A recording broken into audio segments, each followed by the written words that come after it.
నమస్కారం, ఈ న్యూస్ కి స్వాగతం. నేను మీ సంతోష్. ఈ రోజు వార్తల్లోని విశేషాలు. రెవెన్యూ సదస్సుల్లో వచ్చిన పెండింగ్ ఫిర్యాదులను తక్షణమే పరిష్కరించాలని జిల్లా కలెక్టర్ స్వప్నిల్ దినకర్ పున్కర్ అధికారులను ఆదేశించారు. మంగళవారం జిల్లాలోని వివిధ శాఖల అధికారులతో జాయింట్ కలెక్టర్ ఫర్మాన్ అహ్మద్ ఖాన్ తో కలిసి కలెక్టర్ కార్యాలయం నుంచి వీడియో కాన్ఫరెన్స్ నిర్వహించారు. ఈ సందర్భంగా కలెక్టర్ మాట్లాడుతూ రెవెన్యూ సదస్సులు, రీసర్వే, ఫిర్యాదులు, ప్రభుత్వ భూముల క్రమబద్ధీకరణ, ల్యాండ్ బ్యాంక్, కోర్టు కేసులు, వక్ఫ్ ఆస్తుల సర్వే వంటి అంశాలపై అధికారులు ప్రత్యేక దృష్టి సారించాలని అన్నారు. పెండింగ్ లో ఉన్న పనులకు సంబంధించి ఏమైనా సమస్యలు ఉంటే తెలియజేయండి, పరిష్కారానికి చర్యలు చేపట్టడం జరుగుతుందని కలెక్టర్ హామీ ఇచ్చారు. రైతులు ఎటువంటి ఇబ్బందులకు గురికాకూడదని కలెక్టర్ స్పష్టం చేశారు. నిర్దేశించిన పూర్తి చేసిన గోకులాలపై ఆరా తీశారు. రానున్న 2 రోజుల్లో వాటిని సైతం 100% పూర్తి చేయాలని ఆదేశించారు. మార్కెటింగ్, మత్స్య, ఉద్యాన, పరిశ్రమలు, గృహ నిర్మాణ శాఖల టార్గెట్స్, అచీవ్మెంట్ పై ఆరా తీసి పనులు వేగవంతం చేయడానికి సూచనలు తెలియజేశారు. సునీత విలియమ్స్ భూమిపైకి విజయవంతంగా చేరిన సందర్భంగా రాష్ట్ర వ్యవసాయ శాఖ మంత్రి కింజరాపు అచ్చెన్నాయుడు శుభాకాంక్షలు తెలిపారు. నాసా ప్రముఖ వ్యామభూమి సునీత విలియమ్స్ బుచ్ విల్మోర్ అంతర్జాతీయ అంతరిక్ష కేంద్రం నుంచి భూమికి సురక్షితంగా తిరిగి చేరడం భారతీయులందరికీ గర్వకారణమని అన్నారు. దాదాపు 9 నెలల పాటు అంతరిక్షంలో గడిపిన వీరు స్పేస్ ఎక్స్ డ్రాగన్ క్యాప్సిల్ ద్వారా సురక్షితంగా భూమికి వచ్చారన్నారు. ఈ సందర్భంగా ఆంధ్రప్రదేశ్ వ్యవసాయ శాఖ మంత్రి కింజరాపు అచ్చెన్నాయుడు మాట్లాడుతూ సునీత విలియమ్స్ అంకిత భావం, శాస్త్రీయ పరిశోధనల్లో ఆమె అందించిన విశేష సేవలు విశేషమైనవని అన్నారు. భారత సంతతికి చెందిన వ్యామభూమిగా అంతరిక్ష అన్వేషణలో ఆమె చేసిన కృషి యువతకు ఆదర్శమని, భవిష్యత్తులో ఆమె మరిన్ని విజయాలు సాధించాలని హృదయపూర్వకంగా ఆకాంక్షిస్తున్నానని తెలిపారు. అంతరిక్షంలో మహిళల ధైర్యాన్ని చాటిన సునీత విలియమ్స్ రాబోయే తరాలకు ప్రేరణగా నిలుస్తారని మంత్రి అన్నారు. సునీత విలియమ్స్ గతంలో ఎన్నో రికార్డులు సృష్టించారని, భవిష్యత్తులో ఆమె సేవలు అంతరిక్ష పరిశోధన రంగంలో ప్రగతికి దోహదపడతాయని మంత్రి అచ్చెన్నాయుడు ఆశాభావం వ్యక్తం చేశారు. శాసనసభ మండలి సభ్యులలో కొత్త ఉత్సాహం నిలిపేందుకు స్పీకర్ అయ్యన్న పాత్రుడు చొరవతో బడ్జెట్ సమావేశాలలో భాగంగా పలు క్రీడలు నిర్వహించడం ఎంతో ఆనందంగా ఉందని గౌరవ రాష్ట్ర వ్యవసాయ శాఖ మంత్రి కింజరాపు అచ్చెన్నాయుడు అన్నారు. గతంలో ఇటువంటి మంచి సాంప్రదాయం ఉండేదని, మళ్లీ ఇన్నాళ్లకు ఇటువంటి సాంప్రదాయాన్ని తెరపైకి తీసుకురావడం, అందుకు speaker Ayyanna Patrudu, deputy speaker Raghurama Krishnam Raju, అధినేత నారా చంద్రబాబు నాయుడు చొరవ చూపడం సంతోషదాయకమని అన్నారు. స్థానిక ఇందిరాగాంధీ మున్సిపల్ స్టేడియంలో అచ్చెన్నాయుడు టీం, నాదెండ్ల టీం క్రికెట్లో నువ్వా నేనా అన్న విధంగా తలపడ్డాయి. ఈ సందర్భంగా అచ్చెన్నాయుడు తన కాలేజీ రోజులను తలుచుకొని తోటి సభ్యులతో ఉల్లాసంగా గడిపారు. ఇతర శాసనసభ్యుల చిలోక్తులతో ఇక్కడ ప్రాంగణంలో నవ్వులు వెల్లివిరిశాయి. క్రీడాస్ఫూర్తి చాటేందుకు ఉపయోగపడతాయని, గెలుపు ఓటములు ఎలా ఉన్నా వివిధ ప్రాంతాల సభ్యుల మధ్య సహృద్భావ వాతావరణం నెలకొనడం ఖాయమని అన్నారు. Throwball, tug of war, cricket, volleyball, shuttle పోటీల్లో సైతం పలువురు ఎమ్మెల్యేలు పాల్గొన్నారు. టగ్ ఆఫ్ వార్ లో విమెన్ టీం నెగ్గింది. వీరందరినీ మంచి అచ్చెన్నాయుడు ఎంతగానో ఉత్సాహపరిచారు. ఆరోగ్యాన్ని కాపాడుకునేందుకు ప్రతిరోజు వ్యాయామం తప్పనిసరని, ఎంత బిజీ షెడ్యూల్స్ ఉన్నా వ్యాయామం చేయడం మానుకోకూడదని, మానసికంగా దృఢంగా ఉండడం, శారీరకంగా దృఢంగా ఉండడం అన్నవి ఓ ప్రజాప్రతినిధికి ఎంతో అవసరమని అభిప్రాయపడ్డారు. 3 రోజుల పాటు సాగే ఈ పోటీల్లో అంతా పాల్గొనాలని పిలుపునిచ్చారు. కొత్త తరంతో పోటీపడి వివిధ క్రీడాంశాలలో పాల్గొనడం కూడా తనకు ఓ మంచి అనుభవమని ఈ సందర్భంగా మంత్రి అచ్చెన్నాయుడు అన్నారు. AP legislator sports meet 2025 Vijayawada Indira Gandhi municipal corporation స్టేడియంలో ఆంధ్రప్రదేశ్ శాసనసభ్యులు గొండు శంకర్ పాల్గొన్నారు. 3 రోజుల పాటు ఈ క్రీడా పోటీలు జరగనున్నాయి. Sports authority of Andhra Pradesh app ఆధ్వర్యంలో ఈ క్రీడా పోటీలు నిర్వహిస్తున్నారు. ఈ సందర్భంగా శాసనసభ్యులు మాట్లాడుతూ మానసిక ఉల్లాసానికి ఒత్తిడి తగ్గించేందుకు ఈ క్రీడా పోటీలు దోహదపడతాయని, అందువల్ల అందరూ స్నేహభావంతో కలిసిమెలిసి ఇటువంటి ఉత్సవాల్లో పాల్గొనడం ఎంతో ఆనందంగా ఉందని శంకర్ తెలిపారు. 3 రోజుల పాటు జరిగే ఉత్సవాల్లో సభ్యులందరూ పాల్గొంటారు. వెటర్నరీ డిపార్ట్మెంట్లో గత ప్రభుత్వ కాలంలో పశువాహన కొనుగోలులో జరిగిన అవకతవకలు, అవినీతిపై అసెంబ్లీలో ఆంధ్రవలస గౌరవ శాసనసభ్యులు పీయూసీ చైర్మన్ కోన రవికుమార్ గలం విప్పారు. పశువాహనం 36 లక్షల వ్యయంతో గత ప్రభుత్వం కొనుగోలు చేసిందని, దాదాపు 80% వాహనాల్లో లిఫ్ట్ అనేదే పనిచేయడం లేదని ఈ సందర్భంగా పేర్కొన్నారు.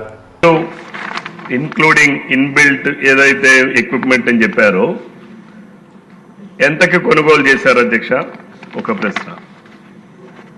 ఈరోజు suppose medical and health department వాళ్ళు 108 వాహనం కొంటే దానికి 18 లక్షలు ఇచ్చారు అధ్యక్ష. అదే మన పశు వైద్య వెటనరీ డిపార్ట్మెంట్ వాళ్ళు కొనుగోలు చేసిన దాంట్లో సార్ చూస్తే అధ్యక్ష 38 లక్షలు ఎంతో 36 lakhs అధ్యక్ష. ఇందులో ఏముండాలి అధ్యక్ష? హైడ్రాలిక్ లిఫ్ట్ పెట్టాం కాబట్టి ఒక వెహికల్ ఖరీదు 36 లక్షలుగా నిర్ధారించున్నారు. ఇది గత ప్రభుత్వంలో దోపిడీలో ఇది కూడా ఒక భాగం అధ్యక్ష. వాళ్ళు దేనిని కూడా విడిచిపెట్టలేదు అధ్యక్ష. పశుగ్రాసాన్ని విడిచిపెట్టలా, పశువులు విడిచిపెట్టలా. ఆ దోపిడీలో భాగంగా అధ్యక్ష ఇది కూడా 36 లక్షల రూపాయలు ఒక వెహికల్ పర్చేజ్ చేయడానికి ఎందుకయింది? ఈ రోజుకి మీరు శాస్త్రీయంగా మనం మాట్లాడితే ఫీల్డ్లోకి వెళ్ళి చూస్తే అధ్యక్ష 80% వెహికల్స్ లో ఏదైతే లిఫ్ట్ అన్నారో అది పనిచేయట్లేదు అధ్యక్ష. లిఫ్ట్ ఎందుకు పెట్టారు అధ్యక్ష? ఎక్కడైనా పశువులు ప్రమాదవశాత్తు కానీ లేదు అనారోగ్య రీత్యా కానీ పశువులు కానీ పడిపోయి ఉంటే దానిని తీసుకెళ్లేదానికి కన్వీనియంట్ గా ఉండడం కోసం లిఫ్ట్ పెట్టారు అధ్యక్ష. ఈరోజు 80% వెహికల్స్ లో లిఫ్టులు ఏవీ పనిచేయట్లేదు అధ్యక్ష. ప్రజల్లో చైతన్యం కల్పించి సైబర్ నేరాలపై వారికి సంపూర్ణ అవగాహన కల్పించడం ద్వారా అడ్డుకట్ట వేయొచ్చని జనసేన నాయకులు ప్రముఖ గైనకాలజిస్ట్ డాక్టర్ దానేటి శ్రీధర్ అన్నారు. హెచ్చర్ల మండలంలోని శివానీ కళాశాలలో జైరాజ్ ఎడ్యుకేషనల్ ట్రస్ట్ ఆధ్వర్యంలో సైబర్ చైతన్య యాత్ర కార్యక్రమం మంగళవారం నిర్వహించారు. ఈ సందర్భంగా ఆయన మాట్లాడుతూ సైబర్ నేరాల నుంచి మనం ప్రజలను ఎలా కాపాడాలనే ఉద్దేశంతో ఈ కార్యక్రమం ఏర్పాటు చేశామని చెప్పారు. సైబర్ నేరాలను జిల్లాలో ఏ విధంగా అరికట్టాలి, ప్రజలను ఏ విధంగా అప్రమత్తం చేయాలనే విషయంపై ప్రజలకు అవగాహన కల్పించేందుకు జైరాజ్ కార్యక్రమాలు నిర్వహించేందుకు ముందుకు రావడం అభినందనీయమన్నారు. విద్యార్థులు చదువు పూర్తి చేసిన తరువాత ఉద్యోగాల కోసమే ఎదురు చూడకుండా తాము ఎంచుకున్న రంగాల్లో రాణించేందుకు కృషి చేయాలని సూచించారు. జైరాజ్ కరోనా వేళ సమయం వృధా చేయకుండా సైబర్ నేరాల నియంత్రణ అవగాహన పెంచుకొని తనకు సహాయం చేయాలని కోరారని తెలిపారు. జైరాజులో ఉన్న పట్టుదల, కృషి చూసి తాను సహాయం చేసేందుకు ముందుకు వచ్చినట్లు వివరించారు. సెల్ ఫోన్ వినియోగం ద్వారా ఇతరులకు ఇబ్బందులు కలిగించవద్దని, కేవలం మంచి కోసం ఫోన్ను వినియోగించాలని సూచించారు. జైరాజ్ మాట్లాడుతూ తాను గత 4-5 ఏళ్లుగా సైబర్ నేరాలపై తాను పూర్తిగా పరిశోధనలు చేశానని, ప్రజలు ఎలా మోసపోతున్నారో తెలుసుకుంటే ఎంతో బాధ కలుగుతుందని అన్నారు. కొందరు ఈ సైబర్ నేరాల బారిన పడి ఆత్మహత్యలకు సైతం పాల్పడిన ఘటనలు ఉన్నాయని ఆవేదన వ్యక్తం చేశారు. అందుకే ప్రజల్లో, యువతలో సైబర్ నేరాల పట్ల అవగాహన కల్పించేందుకు సైబర్ చైతన్య యాత్ర కార్యక్రమం ప్రారంభించానని చెప్పారు. ఈ ప్రాజెక్టుకు సహకరించిన డాక్టర్ దానేటి శ్రీధర్కు కృతజ్ఞతలు తెలిపారు. సైబర్ నేరాల నియంత్రణ కొరకు ఒక సరికొత్త అంకుర సంస్థను తెలుగు సైబర్ సొల్యూషన్ పేరుతో ప్రారంభించారు. పర్టికులర్ గా ఆయన తీసుకున్న టాపిక్ ఏంటంటే సైబర్ క్రైమ్స్ అని, విచ్ ఇస్ ఇంకా ప్రెసెంట్ సొసైటీలో ప్రతి ఒక్కరూ తెలుసుకోవాల్సిన విషయం, అంతే కదా. దాని గురించి స్టూడెంట్స్కి పర్టికులర్గా పల్లెటూరులోకి వెళ్ళి ముసలి వాళ్ళ నుంచి, రైతుల దగ్గర నుంచి వాళ్ళు ఎలా మోసపోతున్నారు సైబర్ క్రైమ్స్ ఈ మొబైల్ యాప్స్ ద్వారా నుంచి, కాలేజీలో చదువుకున్న అబ్బాయిలు అమ్మాయిల నుంచి ఆ సొసైటీలో ఎవరికైతే ఇది అవసరమో ప్రతి ఒక్కరికి తెలియజేయాలని చెప్పి ఒక స్టూడెంట్గా చదువుకుంటున్నప్పుడు మనందరం కోవిడ్ టైంలో నాకు తెలిసి ఫోన్లో ఉన్న ఓటీటీలో ఉన్న సినిమాలన్నీ చూస్తుంటాం. కానీ వాడు ఓటీటీలో సినిమా చూడకుండా సొసైటీకి ఉపయోగపడే ప్రోగ్రామ్ ఏం చేయాలని చెప్పి డిజైన్ చేస్తున్నాడు. అందుకు నాకు నిజంగా నచ్చాడు, అందుకే ఆ అబ్బాయికి నేను సపోర్ట్ చేస్తానని చెప్పాడు. అలాగే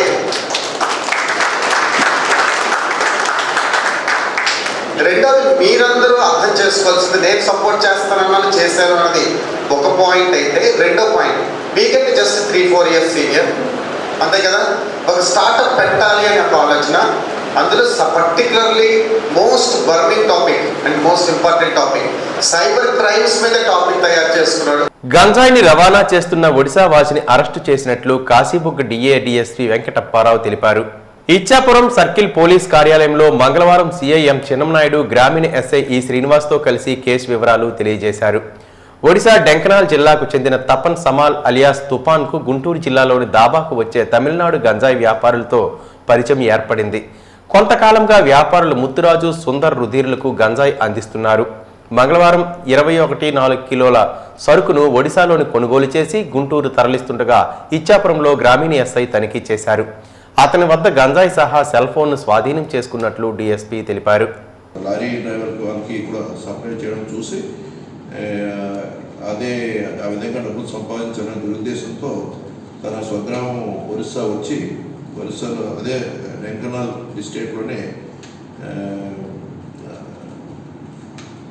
సాహు అనే వ్యక్తి అతనికి ఇంటి దగ్గరలోనే ఒక 10 కిలోమీటర్ దూరంలోనే గరపాడ విలేజ్ ఢెంకనాల్ డిస్ట్రిక్ట్ ఒరిస్సాకి చెందిన వ్యక్తి వద్ద నుంచి గంజాయిని తీసుకొని ఈరోజు ఉదయం 11 గంటలకు ఒరిస్సా నుంచి మా మండపల్లి తోటూరు ఎల్సీ గంటలకు వచ్చి ట్రైన్ ఎక్కి తను గుంటూరు వెళ్ళాలనే ఉద్దేశంతో వెయిట్ చేస్తుండగా పట్టుబడ్డాడు. ఈ సరుకుని ఇతను ముత్తూరు రాజు చెన్నై చెందిన వ్యక్తికి, అదేవిధంగా సుందర్ రుచిరా సమీ అనే తమిళనాడు చెందిన వ్యక్తికి ఈ సరుకుని కూడా అందజేయడం జరుగుతుంది. వాళ్ళు కూడా ఇతని దగ్గర వచ్చి డబ్బు చెల్లించి ఈ సరుకుని తీసుకొని వెళ్తూ ఉంటారు. వారిద్దరూ రిసీవర్స్గా గుర్తించడం జరిగింది. అదేవిధంగా సాహు అనే వ్యక్తి ఇతనికి సరుకు ఇచ్చిన వ్యక్తిగా గుర్తించడం జరిగింది. ఈ సరుకుని ఇతను అధిక లాభం కోసం అమ్మాలనే ఉద్దేశంతో తన స్వగ్రామం నుంచి తీసుకొని వెళ్ళడం జరుగుతుంది. ఈ విధంగా గంజాయిని రవాణా చేయడం అనేది NDPS యాక్ట్ ప్రకారం నేరం. దీనికి 10 సంవత్సరాల నుండి 20 సంవత్సరాల వరకు శిక్ష పడే అవకాశం ఉంది. ఈ కేసుల్లో వ్యక్తిగతంగా సంపాదించిన ఆస్తులను కూడా జప్తు చేయడానికి ఈ కేసులో దర్యాప్తు చేసుకోవడానికి అవకాశం ఉంది. శ్రీకాకుళం రూరల్ మండలం పెద్దపాడుకు చెందిన కలగ లిజీ పౌర విమానయాన విద్యారంగంలో అత్యుత్తమ ప్రతిభ కనబర్చడంతో extensive incubating academy for Indian aviation పురస్కారం లభించిందని ఆమె తండ్రి జగదీష్ తెలిపారు. ఇటీవల ఢిల్లీలో యూనివర్సల్ మీడియా నిర్వహించిన 3వ ఆసియా లీడర్షిప్ అవార్డు పొందారని చెప్పారు. దశాబ్ద కాలంగా పౌర విమానయాన పరిశ్రమకు సంబంధించి పలువురికి శిక్షణ ఇస్తున్నారని వివరించారు. For having me here, giving me this opportunity. It's a pleasure to be here. The next award is for Excellence in Curating Academia for Indian Civil Aviation goes to Dr. Lizzie Kalga. Requesting Dr. Lizzie to come up on stage to receive this prestigious award.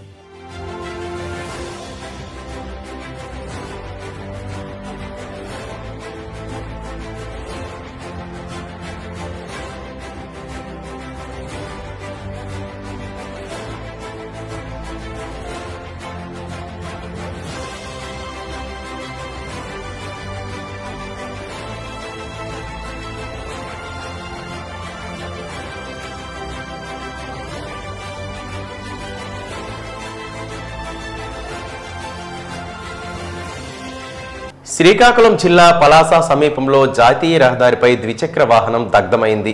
ఒక్కసారిగా ద్విచక్ర వాహనం నుండి మంటలు చెలరేగడంతో ద్విచక్ర వాహనం నుండి దూకేసి బైక్పై ప్రయాణించే వ్యక్తి పరుగులు తీశాడు. పెను ప్రమాదం తప్పిందని వాహన చోదకుడు ఊపిరి పీల్చుకున్నాడు. ద్విచక్ర వాహనదారుడిది పలాస మండలం రామకృష్ణాపురం గ్రామానికి చెందిన వ్యక్తిగా గుర్తించారు. ఎండ తీవ్రత వల్లనే బైక్లో మంటలు చెలరేగి బైక్ దగ్ధమైందని వ్యక్తి చెబుతున్నాడు. కళింగ కోమిటి సంఘ రాష్ట్ర అధ్యక్ష పదవికి ఇటీవల రాజీనామా చేసిన బోయిన గోవిందరాజులు రాజీనామాను తిరిగి ఉపసంహరించుకోవాలని కళింగ కోమిటి సంఘ రాష్ట్ర ప్రధాన కార్యదర్శి కోరాడ శ్రీనివాసరావు కోరారు. శ్రీకాకుళం నగరంలోని కళింగ వైశ్య కళ్యాణ మండపంలో రాష్ట్ర కళింగ కోమిటి సంఘం మహాసభ బుధవారం నిర్వహించారు. ఈ సందర్భంగా ఉత్తరాంధ్రలోని కళింగ కోమిటి సంఘ ప్రతినిధులంతా ఏకతాటిపై నిలిచి గోవిందరాజుల రాజీనామాను వెనక్కి తీసుకోవాలని తీర్మానం చేశారు. ఈ సందర్భంగా శ్రీనివాసరావు మాట్లాడుతూ కొందరు తమ సామాజిక వర్గానికి చెందిన వ్యక్తుల వ్యక్తిగత విషయాలను వాట్సాప్ గ్రూపుల్లో పెట్టి ఇబ్బందులకు గురి చేస్తున్నారని, ఇది తగదని అన్నారు.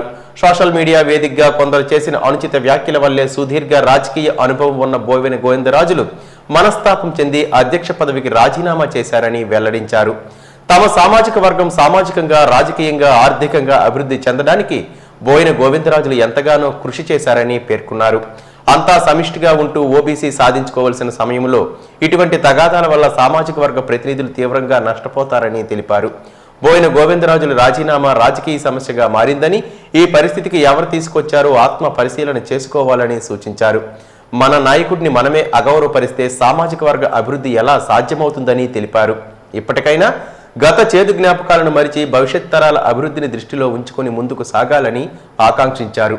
ఈ సమావేశంలో కోరాడ హరగోపాల్, కోనార్క శ్రీను, కోరాడ రమేష్, అందవరపు సంతోష్, అందవరపు ప్రసాద్, పివి రమణతో పాటు సామాజిక వర్గ ప్రతినిధులు, పెద్దలు పాల్గొన్నారు. కలిసిన తర్వాత ఆయన ఈ కాన్స్టిట్యున్సీకి వైజాగ్కి సుమారుగా 3 సార్లు వచ్చేళ్ళారు. కానీ మనందరం కూడా ఒకసారి ఆయనకి వెళ్ళి కృతజ్ఞతలు తెలియజేయాల్సిందిగా భావిస్తున్నాం. ఆయన చేస్తున్న వాళ్ళకి మనందరూ కూడా మనం ఫాస్టప్ చేయడానికి మనందరూ సపోర్ట్ చేసేది ఉంది. ఢిల్లీలో కాదు, ఆయన 3 సార్లు వచ్చారు కాన్ఫరెన్స్. ఏ సమయంలో ఎవరికి వీలైన మంది 100 మంది 50 మంది వెళ్ళి ఆయనకి మనం కృతజ్ఞతలు తెలియజేస్తే ఆయన ఇంకా పనిచేయడానికి తప్పనిసరిగా ఆయనకి పనులు చేకూరుస్తుందని సభాముఖంగా తెలియజేసుకుంటున్నాను. అలాగే ఏ ప్రభుత్వం ఉన్నా సరే ఆ ప్రభుత్వంలో మన కమ్యూనిటీకి సంబంధించి చాలా మంది పెద్దలు సన్నిహిత సంబంధాలు అక్కడ మంత్రులతో కానీ ఎమ్మెల్యేతో కానీ వాళ్ళ ప్రాంతంలో ఎమ్మెల్యేతో కానీ సన్నిహిత సంబంధాలు ఉంటాయి. వాళ్ళందరూ కూడా మనం వాడుకొని ఈ కులం కోసం శ్రేయస్ కోసం బలోపేతం చేయడానికి మన ప్రయత్నం మనందరం వాడుకుని వాళ్ళు చేయాలి. అంతేగాని ఆ స్థానంలో వ్యక్తులు కించపరిచి కాలాగే అలాంటి విషయాలు మనం వాట్సాప్ మీడియా ద్వారా చేయడం వల్ల ఇటువంటి సంఘటనలు జరిగే అటువంటి పునరావృతం కాకూడదని సభాముఖంగా తెలియజేసుకుంటున్న ధన్యవాదాలు. ఎస్సీ వర్గీకరణ కారణంగా రాష్ట్రంలో ఉండే మాలలకి, రెల్లీలకి, వాటి అనుబంధ కులాలకి అన్యాయం జరుగుతుందని ఎస్సీ వర్గీకరణ వ్యతిరేక పోరాట సమితి నాయకులు డాక్టర్ కంటవేణు, తైక్వాండో శ్రీను, రెల్లికుల సంక్షేమ సంఘం నాయకులు ఆర్జి కోటిలు ఆవేదన వ్యక్తం చేశారు. రాష్ట్రం యూనిట్గా ఎస్సీ వర్గీకరణకు ఎన్డీఏ కూటమి సిద్ధపడడాన్ని వారు తప్పిపట్టారు. సమగ్ర కులగణన లేకుండా ఎస్సీలను ఎలా వర్గీకరిస్తారంటూ ధ్వజమెత్తారు. 2011 జనాభా లెక్కల ప్రకారం రాష్ట్రం యూనిట్గా తీసుకుని వర్గీకరణను అమలు చేసేందుకు చంద్రబాబు నాయుడు నేతృత్వంలోని ఎన్డీఏ కూటమి ప్రభుత్వం సిద్ధపడడం దారుణమని మండిపడ్డారు. శ్రీకాకుళంలోని ఎన్జీఓ హోంలో మంగళవారం మధ్యాహ్నం ఏర్పాటు చేసిన మీడియా సమావేశంలో వారు మాట్లాడారు. ఈ సందర్భంగా ఎస్సీ వర్గీకరణ వ్యతిరేక పోరాట సమితి నాయకులు డాక్టర్ కంటవేణు, తైక్వాండో శ్రీను, రెల్లికుల సంక్షేమ సంఘం నాయకులు అర్జి కోటిలు మాట్లాడుతూ ఉమ్మడి ఏపీలో నిర్వహించిన 2011 జనాభా లెక్కల ప్రకారం నూతన ఆంధ్రప్రదేశ్లో ఎస్సీ వర్గీకరణ చేపట్టడాన్ని వ్యతిరేకిస్తున్నామని అన్నారు. 2025 నాటికి ఆంధ్రప్రదేశ్లో మాలలు, రెల్లీలు, వాటి అనుబంధ కులాల జనాభా ఎంతగానో పెరిగిందని, ఆ లెక్కలను పరిగణనలోకి తీసుకోకుండా 14 ఏళ్ల క్రితం నాటి 2011 జనాభా లెక్కలను ఎన్డీఏ కూటమి ప్రభుత్వం ఎలా పరిగణనలోకి తీసుకుంటుందని ప్రశ్నించారు. ఎస్సీ వర్గీకరణకు సంబంధించి సుప్రీంకోర్టు వెల్లడించిన తీర్పులో ఎంపరికల్ డేటాను పరిగణనలోకి తీసుకోవాలని చెప్పిందని, కూటమి ప్రభుత్వం ఆ డేటాను పరిగణనలోకి తీసుకోలేదని ఆరోపించారు. ఎంపరికల్ డేటాకి బదులుగా 2011 జనాభా లెక్కల పరిగణనలోకి తీసుకోవడం సరికాదని అన్నారు. ఎస్సీ వర్గీకరణకు సంబంధించి మెజారిటీ దళిత ఎమ్మెల్యేలు జిల్లా యూనిట్గా వర్గీకరణ చేయాలని కోరుతున్నారని, రాష్ట్ర యూనిట్గా చేసేందుకు కూటమి ప్రభుత్వం ఉత్సాహాన్ని చూపిస్తుండడం మాదికలకు లబ్ధి చేకూర్చేందుకేనని వారు ఆరోపించారు. మాదిక సామాజిక వర్గానికి చెందిన ప్రజాప్రతినిధుల అభిప్రాయాలను తీసుకుని మాల సామాజిక వర్గం నుంచి ప్రాతినిధ్యం వహిస్తున్న ఎమ్మెల్యేల అభిప్రాయాలను, మాటలను ప్రభుత్వ పెద్దలు లెక్క చేయకపోవడం దారుణమని ఆగ్రహం వ్యక్తం చేశారు. కుల ఆధారిత జనగణన జరిపి ఆ తరువాతనే మీరు వర్గీకరణకు వెళ్ళాలి తప్ప అంతవరకు మేము పోరాడతామని చెప్పి అంతకు మించి మీరు అశాస్త్రీయంగా పారదర్శకం లేకుండా మీరు మరి వర్గీకరణ చేసి ఒక కులానికి కొమ్ము కాసి మిగిలినటువంటి కులాలన్నిటికీ కూడా అన్యాయం చేస్తానంటే మరి భారీ మూల్యం చెల్లించుకోక తప్పదని చెప్పి చంద్రబాబు నాయుడు గారికి, ఈ కూటమి ప్రభుత్వానికి నేను డిమాండ్ చేస్తున్నాను. కాబట్టి కుల ఆధారిత జనగణన జరిపిన తర్వాతనే మరి వర్గీకరణ విషయంలో ఆలోచించాలి తప్ప అంతవరకు మీరు ఎటువంటి నిర్ణయం తీసుకోకూడదు. రేపు 20వ తేదీన ఏదైతే ఎస్సీ వర్గీకరణ మీద అసెంబ్లీలో చర్చ జరిపి ఆ తర్వాత ఆర్డినెన్స్ ఇస్తామంటున్నారు. మీరు బేషరతుగా ఆ చర్చ జరపండి, కానీ ఆర్డినెన్స్ ఇచ్చే ప్రయత్నం మాత్రం చేయకూడదు. ఎందుకంటే ఏ జిల్లాలో ఎంత జనాభా ఉన్నారనేది మీరు వాస్తవ గణాంకాలు తీసుకొనే మరి వర్గీకరణ మీద ముందుకు వెళ్ళాలని చెప్పి ఈ సందర్భంగా నేను ప్రభుత్వాన్ని డిమాండ్ చేస్తూ మరొక్కసారి మీ పత్రికల ద్వారా ఈ సమాచారాన్ని ప్రభుత్వానికి చేరవేయాలని చెప్పి, జిల్లా ప్రాతిపదికన చేస్తే మాలలో ఎక్కువ మంది ఉన్నారనే విషయాన్ని గ్రహించుకొని చంద్రబాబు నాయుడు గారు మళ్ళీ మాదికలకి సపోర్ట్ చేయాలి, మాదికలు మనకు కావాలి అని చెప్పి ఓన్లీ రాజకీయ లబ్ధి కోసమే చంద్రబాబు నాయుడు గారు ఈరోజు రాష్ట్ర బైఫర్కేషన్ చేస్తూ రాష్ట్ర యూనిట్గా తీసుకొని వీళ్ళు వర్గీకరణ అంశాన్ని ముందుకు పట్టుకెళ్లారు. నిన్న మంత్రివర్గ ఆమోదాన్ని కూడా తెలియజేశారు. త్వరలో అసెంబ్లీలో కూడా బిల్లు ప్రవేశపెడతామంటున్నారు. అసెంబ్లీలో బిల్లు ప్రవేశపెడితే రాష్ట్రంలో ఉన్న మాలల యొక్క ఆగ్రజోలను చూస్తారు. మీరు ఏ వంతెట్టు పోకళ్ళలో కానీ ఈరోజు కానీ 2000 ఉమ్మడి ఆంధ్రప్రదేశ్ ఉన్నప్పుడు ఉన్న జనాభా లెక్కలను తీసుకొని నువ్వు ఏ విధంగా బైఫర్కేషన్ చేస్తావని చెప్పి క్లియర్గా చెప్పి మీరు బైఫర్కేషన్కి ముందుకు వెళ్ళాలని చెప్పి మేము శ్రీకాకుళం జిల్లా దళిత సంఘాలు చేసి మరియు ఎస్సీ వర్గీకరణ వ్యతిరేక పోరాట సమితి ఆధ్వర్యంలో మేము తీవ్రంగా డిమాండ్ చేస్తున్నాము.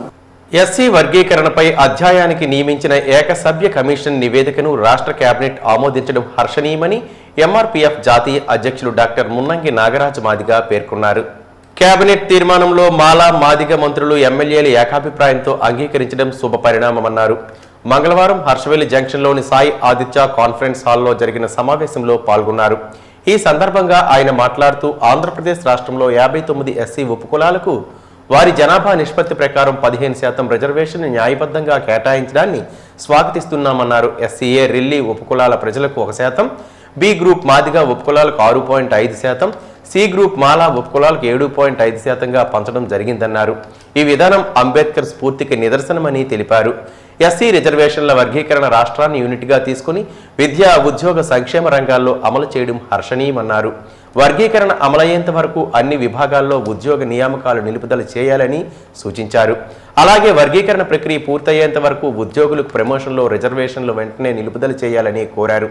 ఈ అసెంబ్లీ సమావేశాల్లోనే ఎస్సీ వర్గీకరణకు తీర్మానం చేసి జాతీయ ఎస్సీ కమిషన్ అనుమతికి పంపాలని విజ్ఞప్తి చేశారు. ఈ సమావేశంలో ఎంఆర్పీఎస్ రాష్ట్ర ప్రధాన కార్యదర్శి పరిల్లి ఎలీషా మాదిగ, ఉత్తరాంధ్ర జిల్లాల ఇన్ఛార్జి రాణా శ్రీనివాస్ మాదిగ, ఎంఆర్పీఎస్ శ్రీకాకుళం జిల్లా అధ్యక్షులు లోపింటి తేజ మాదిగ, ఎంఆర్పీఎస్ జిల్లా ఉపాధ్యక్షులు దీర్ఘాస్ హరికుమార్, కానుకర్తి గోవింద మాదిగ తదితరులు పాల్గొన్నారు. ఆర్థిక విద్య ఉద్యోగ రంగాల్లో ఉండబడినటువంటి వెలుగుబాటు తనానికి సంబంధించి అధ్యయనం చేయడానికి రిటైర్డ్ ఐఏఎస్ అధికారి అయినటువంటి జస్టిస్ రాజీవ్ రంజన్ మిశ్రా గారి యొక్క నేతృత్వంలో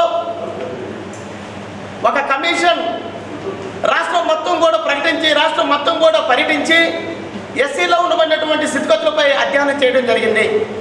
ఇటీవల కాలంలోనే రాజీవ్ రంజన్ మిశ్రా గారు రాష్ట్ర ప్రభుత్వానికి తన యొక్క నివేదికను అందించడం జరిగింది.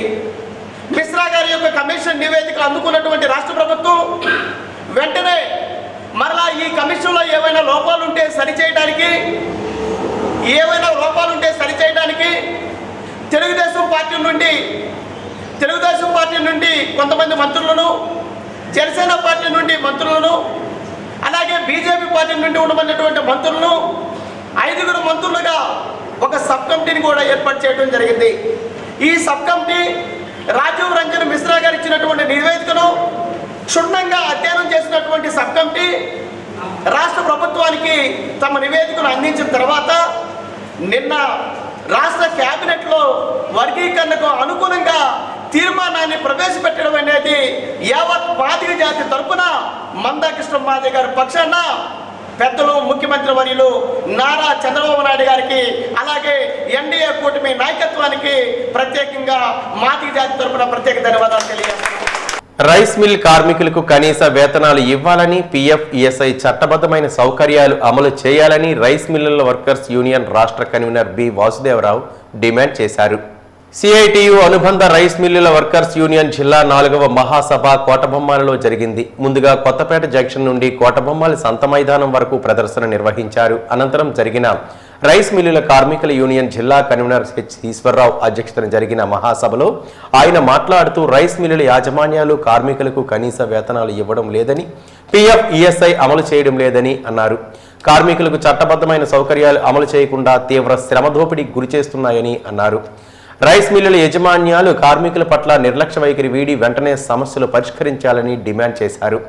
రైస్ మిల్ కార్మికుల బస్తాలు మోసినప్పుడు నడుం జారిన, యంత్రాల వద్ద ప్రమాదాలకు గురైన యాజమాన్యాలు పట్టించుకోవడం లేదని, కార్మికులకు ఎటువంటి ఆసరా ఉండడం లేదని ఆవేదన వ్యక్తం చేశారు. ఐఎల్ఓ నిబంధనల ప్రకారం బస్తా బరువు 50 కిలోలకు మించి ఉండకూడదని, కానీ 90 కిలోలు, 100 కిలోల వరకు బరువులు మోయాల్సి వస్తుందని అన్నారు. బస్తా బరువు 50 కిలోలకు మించకుండా జిల్లా యంత్రాంగం తగు చర్యలు తీసుకోవాలని డిమాండ్ చేశారు. తిప్పుతేనే కోటేశ్వరుడి మీద తిరుగుతుంది, లేకపోతే బంద్ అవుతుంది. ఇది చాలా కీలకం. మనం వినాలా వద్దా? నేను అడిగాను కళాస వర్కర్ మేస్త్రిని, అయ్యా కన్సాల్మెంట్ అంటే మీరు ఏసీకలు అంటారు, మేము అక్కడ కన్సాల్మెంట్ అంటాం. కన్సాల్మెంట్ అంటే 580 బస్తాలు ఒక ఎఫ్సీకి వేస్తాం. కన్సాల్మెంట్ 580 అంటే 50 కేజీల బస్తాలు 580కి మీకు ఇక్కడ రేట్ ఎంత ఇస్తారో అడిగాం. మన సోదరులు చెప్పారు. ఏ పనులు చేస్తారు? కాటా చేస్తారు, ఎగుమతి చేస్తారు, కుట్టు కొడతారు. ఈ 3 పనులకి మీకు ఎంత వస్తుందంటే కొంతమంది 8,000 అని చెప్పారు, కొంతమంది 9,000 అని చెప్పారు, కొంతమంది 10,500 అని చెప్పారు. మాకు వెస్ట్ గోదావరిలో ఏ 3 పనులు చేస్తే 16,000 రూపాయలు వస్తున్నాయి. 16,000 రూపాయలే కాదు, ఒక కార్మికుడికి సంవత్సరానికి 6,000 రూపాయలు గ్రాడ్యుయేట్ ఇస్తారు. ఒక సంవత్సరానికి కార్మికుడికి 8 సెలవులు ఇస్తారు, సెలవుకు 600 రూపాయలు. అలాగే 10 రోజులు పని చేస్తే 55% ఎక్స్ట్రా ఇస్తారు. మరి అక్కడున్న చట్టం ఎక్కడెందుకు అమలు జరపట్లేదు? ఇక్కడున్న లేబర్ అధికారులకి మనం ఎందుకు క్వశ్చన్ చేయట్లేదు అంటే మనలో చైతన్యం. గిరిజన ఉత్పత్తులని రాష్ట్ర ప్రభుత్వం సిసిసి ద్వారా ఎందుకు కొనుగోలు చేయడం లేదని సిపిఎం పార్టీ జిల్లా కార్యదర్శి డి గోవిందరావు, జిల్లా కమిటీ సభ్యులు సిర్ల ప్రసాద్, గిరిజన సంఘం జిల్లా కార్యదర్శి నిమ్మక అప్పన్న రాష్ట్ర ప్రభుత్వాన్ని ప్రశ్నించారు. బుధవారం కొత్తూరు మండలం ఎరపాడుగూడ, కొత్తగూడ, గొట్టుపల్లి, బూతలగూడ తదితర గ్రామాల్లో ప్రజా చైతన్య యాత్రలు నిర్వహించారు. ఈ సందర్భంగా సిపిఎం జిల్లా కార్యదర్శి డి గోవిందరావు మాట్లాడుతూ రాష్ట్ర ప్రభుత్వం జీసీసీ ఫారెస్ట్ డిపార్ట్మెంట్ మధ్య గిరిజన ఉత్పత్తులు 21 రకాల ఉత్పత్తులను 2027 వరకు కొనుగోలు చేస్తామని అగ్రిమెంట్ చేసి కొనుగోలు చేయకపోవడంతో గిరిజనులు తీవ్ర దోపిడీకి గురవుతున్నారని ఆరోపించారు. గిరిజన ఉత్పత్తులను బయట వర్తకులు కొంటే ఫారెస్ట్ డిపార్ట్మెంట్ ఫైన్లు వేయడంతో గిరిజన ఉత్పత్తులు గిట్టుబాటు ధర లేక తీవ్ర అన్యాయం జరుగుతున్నాయని ఆవేదన వ్యక్తం చేశారు. జీడిపెక్కలు 80 కిలోజీల బస్తాకు 16,000 రూపాయలు చెల్లించి రాష్ట్ర ప్రభుత్వం జీసీసీ ద్వారా కొనుగోలు చేయాలని డిమాండ్ చేశారు. రాష్ట్ర ప్రభుత్వం ఎన్నికల ముందు ఇచ్చిన హామీలను తుంగలో తొక్కిందని ఆరోపించారు. జిల్లాలో షెడ్యూల్ ఏరియాలతో కూడిన ఐటీడీఏని ఏర్పాటు చేయాలని కోరుతూ మార్చి 25వ తేదీన చెలో కలెక్టరేట్ జయప్రదం చేయాలని పిలుపునిచ్చారు. ఐటీడీఏ లేకపోవడంతో గిరిజనులకు తీవ్ర అన్యాయం జరుగుతుందని ఆవేదన వ్యక్తం చేశారు. గిరిజనులు సాగు చేస్తున్న కొండపోరంబోగు, బంజర భూములకు ప్రభుత్వం పట్టాలు ఇవ్వాలని వారు డిమాండ్ చేశారు. గిరిజన భూములను గిరిజనేతరులు తప్పుడు పత్రాలు సృష్టించి దురాక్రమణ చేసుకుంటున్నారని, దీనిపైన రాష్ట్ర ప్రభుత్వం నిమ్మకు నీరెత్తినట్లు వ్యవహరిస్తుందని విమర్శించారు. గిరిజన గ్రామాల్లో విద్య, వైద్యం, మంచినీటి సౌకర్యం, రోడ్ల సౌకర్యం కల్పించాలని వారు ప్రభుత్వాన్ని డిమాండ్ చేశారు. జీవో నెంబర్ 3 అమలు చేయాలని డిమాండ్ చేశారు. శ్రీకాకుళం జిల్లా కొత్తూరు మండల కేంద్రంలో వెలిసిన శ్రీ వరభద్ర వెంకటేశ్వర స్వామి వారికి చక్రతీర్థ స్నానాల కార్యక్రమం అత్యంత వైభవంగా నిర్వహించారు. ఆలయ 27వ వార్షికోత్సవం సందర్భంగా గడిచిన 4 రోజుల నుండి స్వామివారికి ప్రత్యేక పూజలు నిర్వహిస్తున్నారు. సహస్ర తులసీ దళార్చన, సామూహిక కుంకుమ పూజలు, విశేష హోమాలు జరుపుతున్నారు. ఉత్సవాల ముగింపు రోజున స్వామివారి ఉత్సవ విగ్రహానికి ఆలయ ప్రాంగణంలోని కోనేరులో చక్రతీర్థ స్నానం కార్యక్రమం నిర్వహించారు. ఈ కార్యక్రమంలో భక్తులు పెద్ద ఎత్తున పాల్గొన్నారు.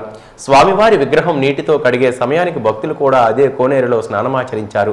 ఇలా చేయడం వల్ల మానసిక ప్రశాంతతతో పాటు శారీరక ఆరోగ్యాన్ని స్వామివారు ప్రసాదిస్తారని భక్తుల నమ్మకం. ప్రతి సంవత్సరం మాదిరిగానే ఈ సంవత్సరం కూడా మన కొత్తూరులో వెలిసినటువంటి వరప్రద వెంకటేశ్వర స్వామి వారి తాలూకా కళ్యాణోత్సవాలు చాలా బ్రహ్మాండంగా జరిగి ఈ రోజుతో చక్రస్నానంతో ముగిసింది. మొదటి రోజు విశ్వక్సేన పూజతో ప్రారంభమైనటువంటి కార్యక్రమం, విశేష హోమాలు, తదనంతర విశేష కార్యక్రమాలు, విశేష పూజలు ఇవన్నీ జరుగుతూ నిన్న స్వామివారి కళ్యాణం, ఈరోజు చక్రస్నానంతో ఈ కార్యక్రమం ముగిసింది. భక్తులందరూ కూడా ఈ కార్యక్రమంలో పాల్గొని స్వామివారిని దర్శించి తరించారు. చాలా ఆనందంగా జరుపుకునే కార్యక్రమం మళ్ళీ సంవత్సరం వచ్చే వరకు గుర్తుంచుకుంటూ అమలు వేసుకుంటూ మేమందరం సంతోషంగా సెలవు తీసుకుంటాం. జై శ్రీమన్నారాయణ, నమో వెంకటేశ్వర. ఈ వార్తలు ఇంతటితో సమాప్తం. మళ్ళీ తరువాత బులెటిన్లో కలుసుకుందాం. నమస్కారం.